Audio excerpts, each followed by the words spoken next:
Alfred, it's time for dinner, you called upstairs. You set down the dinner on the dining table. You had set the table before preparing the meal spaghetti and meatballs. Arthur was out at work, so you offered to watch Matthew and Alfred for him. So you and the boys were having dinner alone. Ever since the day you rescued the boys from the park, you had been coming over more often, cooking more often as well, because apparently Arthur was a terrible cook. You made sure to leave of the leftovers for them. You didn't mind coming over. The boys had grown on you. Whenever you weren't studying for classes, at work, or in class, you were at Arthur's home. You had even spent the night in the guest bedroom. You barely spent any time at your own home, even though it was right across the street. Not that you minded. Your roommates were deplorable. Coming!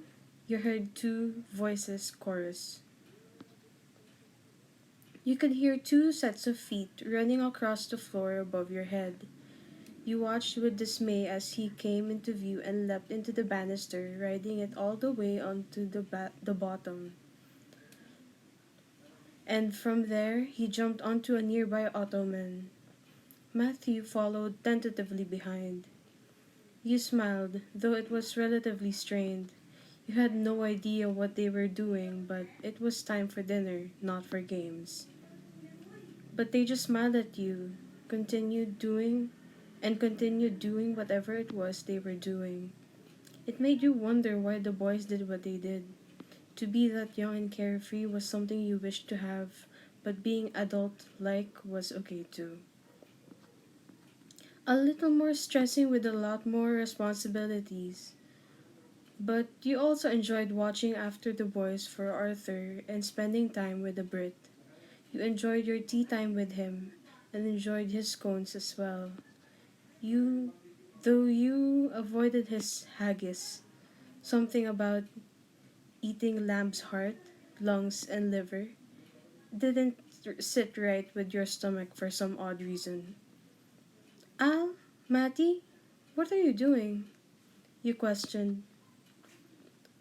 You just watched the two little boys jumped from furniture piece to furniture piece. Never once stopped stepping foot on the ground. The floor was cleaned. You had vacuumed yesterday because had tracked dirt from his football practice. Matthew's football, much to Arthur's disappointment since he wanted his sons to get involved in soccer. He had tracked it everywhere. Sweet little Matthew had even helped you clean by picking up toys and things that were left lying around. He was such a good little boy. Arthur was also disappointed that Matthew did not have the love for soccer, but hockey instead. He often looked he often took the boy to the games whenever your college would have them, and instantly he fell in love. He took to ice like a fish in water as well. So it helped him to a team so it helped get him into a team meant for older boys. Get off the couch and come eat dinner. But the boys just looked at you as if what you had suggested was downright stupid. You smiled to yourself. What you do may be stupid to little kids, but at least to you it made sense. They would understand when they get older. But it worried you. You had been spending the last 7 months with the family, but Matthew was distant from you. He would help out more than Alfred. He would be polite and civil, but he always called you Miss Listener. He refused to play with you, or at least for extended periods of time, and it worried you. Did he not like you because you took time away from his time with Arthur? You were going to ask Arthur about it the next time you got to have your tea time together. No way! Alfred cried. The floor is lava. If we touch the floor, then we'll die. You stared at him for a moment, but yet then your childhood hit you. You remember this game. The floor is lava. You used to play it once or twice when you would get bored, but eventually climbing over and around things got boring. So you made forts and instead pelt your parents with pillows and plushies when they tried to force you off the bed. Good times.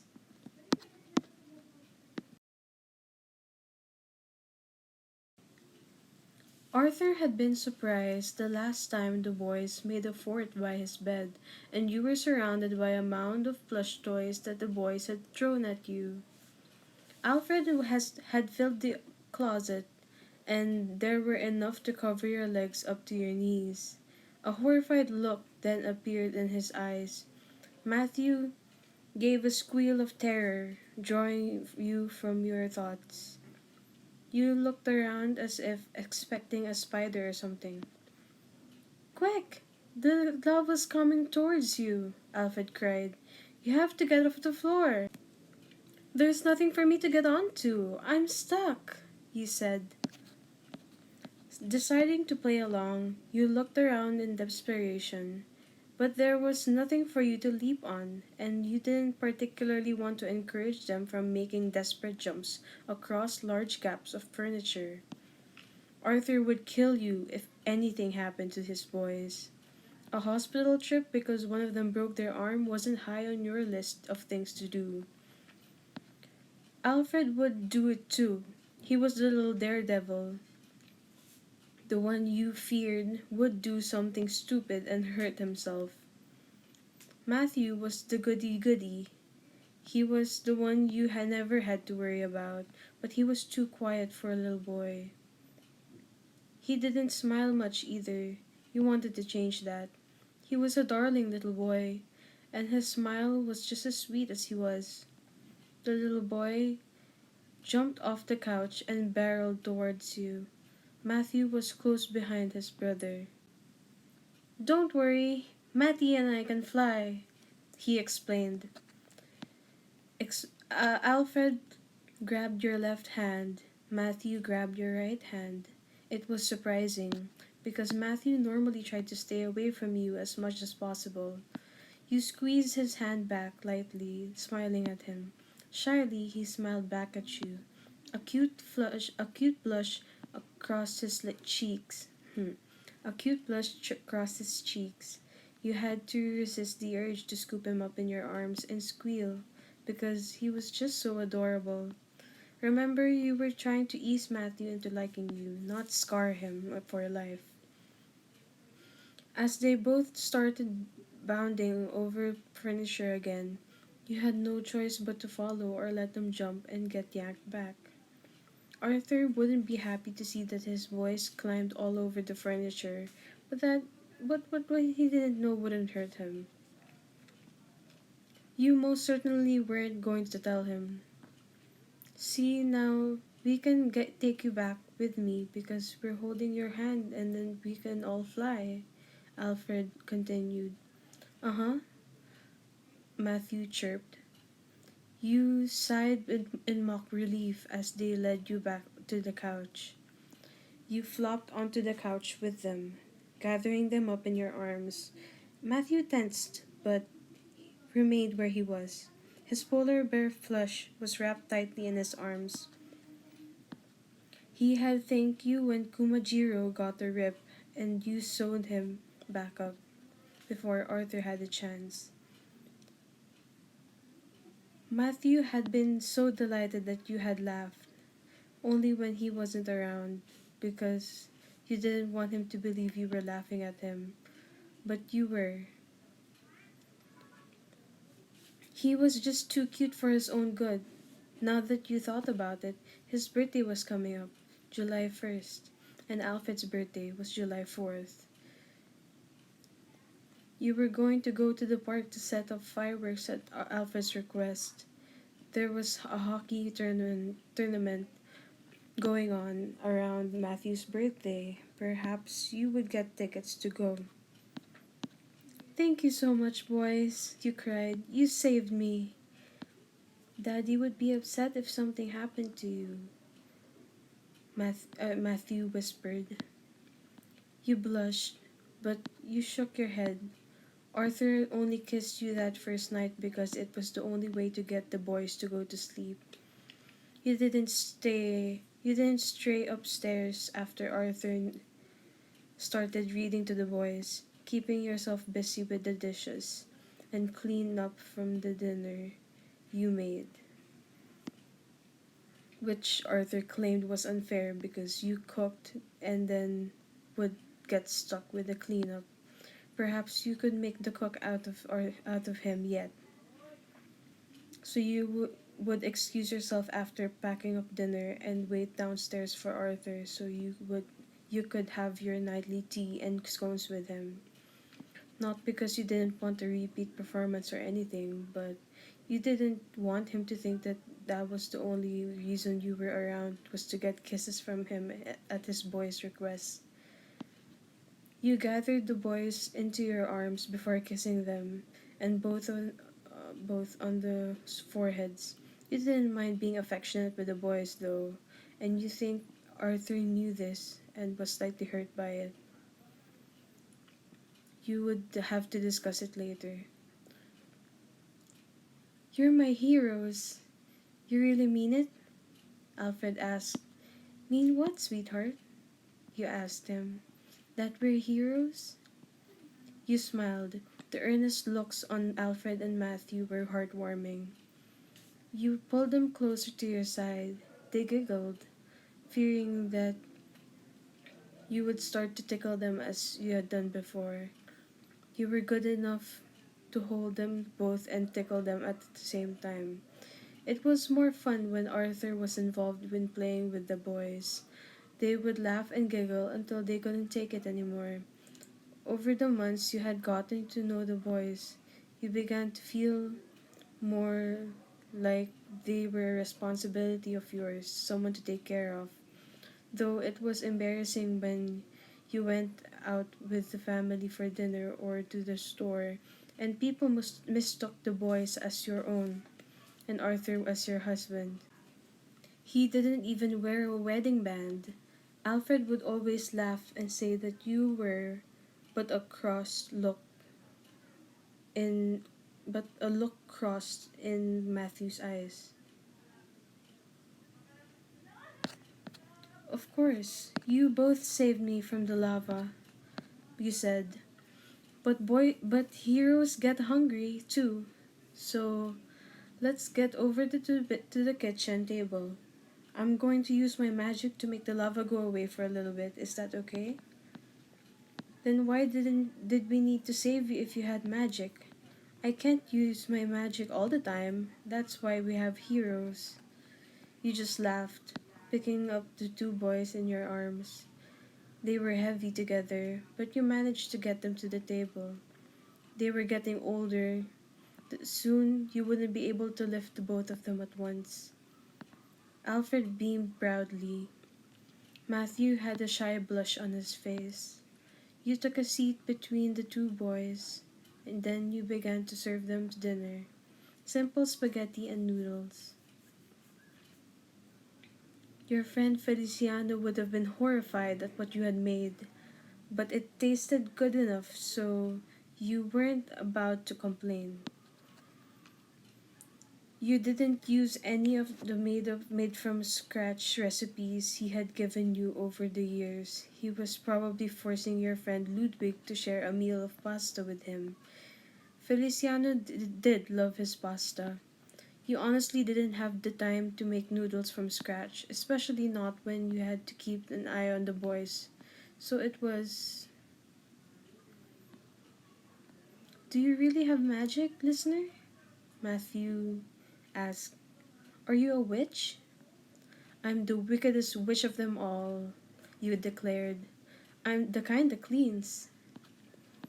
Alfred shivered in horror. He often had a messy room, which you could not allow him to get away with when you were over. You would make him clean it before he did anything else. including going to the baseball games you would take him or to playing video games. And when you babysat, you made sure he did his homework and scolded him for not turning it in. School was important, but he seemed to have it in his head that he could be an astronaut without an education.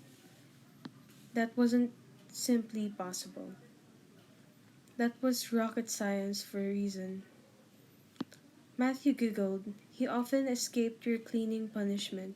His room was probably one of the cleanest in the house.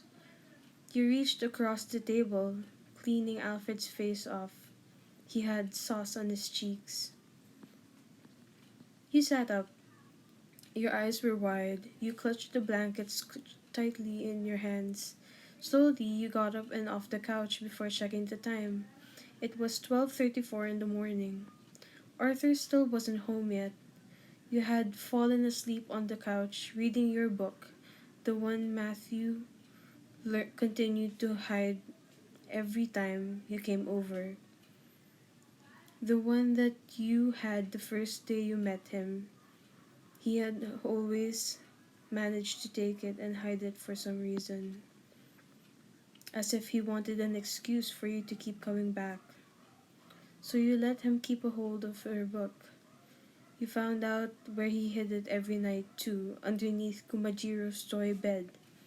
You thought it was cute, but you shook the feeling off and walked over to the window, shivering at the cold beneath your feet because you had failed to retrieve your socks.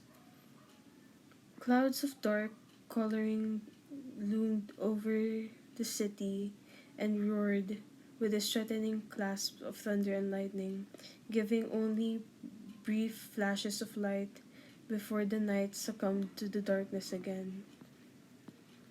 You found there a strange kind of poetic symbolism that it would choose to rain that night. It was no wonder why so many storytellers over the centuries were so obsessed with capturing its essence. There was just no way to express everything that came into a person's heart when they experienced the natural phenomenon. A rainstorm could stir and inspire strong emotions, conflicting and contrasting. One either found the rain a nourishing source of renewal or a drowning, sapping source of ruin. You only wondered what it was at that moment. But you could have sworn you heard someone calling out to you while you slumbered on. The soft sound of the rain painted the glass window. The scenery outside was dark and murky, an occasional strike of blue lightning the only thing to penetrate it, besides the light from the night light in the hallway for the boys. There was the occasional rumble of deep thunder. The pitter of the rain was the only other sound to be heard. You sat leaning against the cool window with your head barely touching the glass. You had your cheek pressed against your hand, forced flesh against the cool glass panel. You had been staring out for a while now, just pondering any thoughts that decided to reveal themselves into your mind. Had he not been in Arthur's home watching the boys, you might have gone to bed already, but you had to be there for them. Uh, Listener!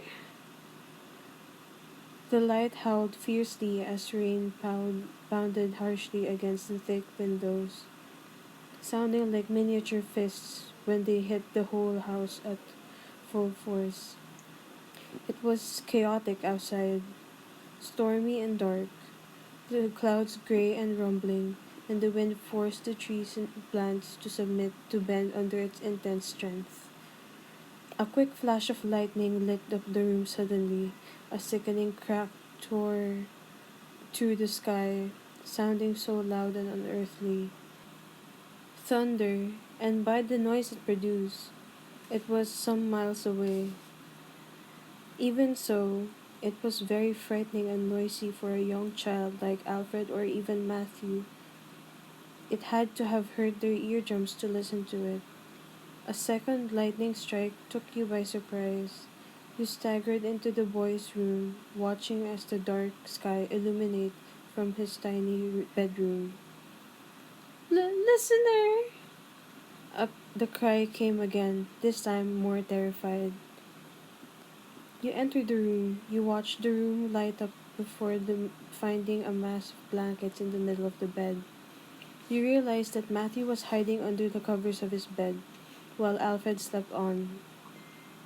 Nothing could wake him. You winced when you found Matthew clutching Kumajiro closer to his chest. It was ominously silent, this air still and heavy until finally Matthew screamed at the sound of another thunderclap, clasping his tiny hands over his ears, and the toy fell helplessly to the wooden floor as he curled into a ball, trembling as he cried out the only name that could save him. Your name is in the variation of several different nicknames, including ones in French. You eased down on the bed next to your charge.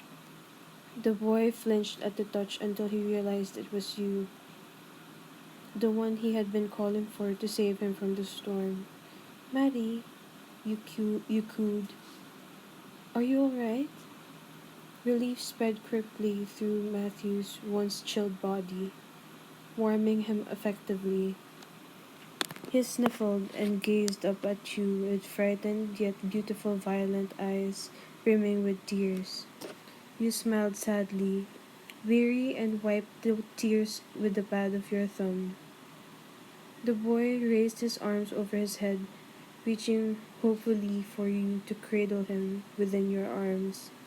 Matthew was embarrassed, scared, and would most likely deny needing to have you by his side in the morning. But you knew what Matthew wanted. He was afraid. He wanted you to stay in the room with him, perhaps even into the morning at least, until the boy fell asleep to the point where the storm would no longer bother him. Listener, you stared at the child for a moment, admiring how helplessly adorable your little charge looked, before smiling knowingly and bending down to raise the boy up. Once he was gathered protectively in your arms, you sat on his bed so you didn't have to remain standing while holding the terrified boy. Matthew sighed contently as soon as you hugged him close, whispering calming things and stroking his cheeks to wipe away any stray tears. Comforted, the small boy began to cry and wail his distress in broken English and French. But he was speaking too fast for you to understand. However, you understood the words of tears and hushed Matthew with the soft words and light touches. Matthew hiccuped pitifully, his tiny hands clutching at your shirt as he sobbed into your neck. He whimpered as another strike of lightning lit up the night, followed by a thunderous crash. You simply smiled. A hand tangled itself into Matthew's golden hair as you held the boy even closer. Shh, it's all right. Hush, I'm here, you soothed. You rubbed the still sobbing boy back, massaging his shaking shoulders. It was silent for a while. The only audible sound was the faint hiccuping of Matthew and the fading rumble of thunder as well as the now a rhythmic pattern of rain outside. Matthew's crying had finally ceased, and you were relieved to see heavy eyelids shielding sleepy, yet slightly damp amethyst eyes. You thumbed away the remaining tears before your adorably tired child yawned. Matthew, once tense arms, now loosely looped around your neck. Matthew's form became limp in your arms, and you smiled again. You carefully carried Matthew to his untouched bed, stepping over sewn toy animals and colored sheets of scrap paper and Alfred's destruction. Laying the boy down, you covered him with a blanket and made sure to tuck him in so that Matthew was warm and snug. Matthew suddenly whined and grabbed for your sleeve before you could lean back up. Slightly surprised, you observed the sleepy child's face. "Don't leave, listener." A silent pout and helpless, tired eyes were all the convincing Matthew needed. You smiled for the umpteenth time that time, and carefully lied down next to the boy, who lazily scooted over to make room. As soon as you were settled, Matthew snuggled closely into your arms, resting his cheek against the warmth of your body. His eyes closed. You lightly touched the boy's small back. How delicate and fragile this child seemed, you thought. But he was so sweet and adorable that whatever cold you felt when you were with this little child, all the bitterness and hate melted away from your day, perhaps even your life. You ran your hands through his hair, humming a soft lullaby, but you froze when you felt more tears. You looked down and touched his cheeks. He stared at you through wide eyes.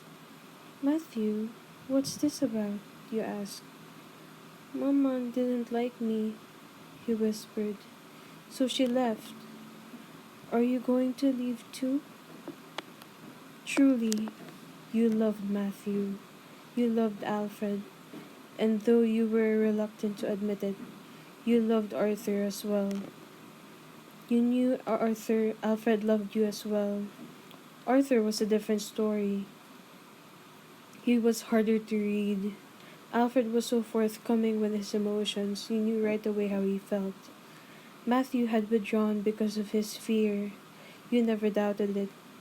Matthew always depended on you and Arthur for everything. Matthew just needed comfort and a loving hand to help him grow. But his own hurt from the neglect from his true mother and father had hurt him too. You knew this now. He feared you would do the same as his mother, his real mother, and leave when you got bored with him or decided you didn't want him anymore. Tears welled up in your eyes. Are you going to leave like Mama did?" You stared at him. He was surprised when he found tears rolling down your face as well. He touched your cheeks the way you had done for him.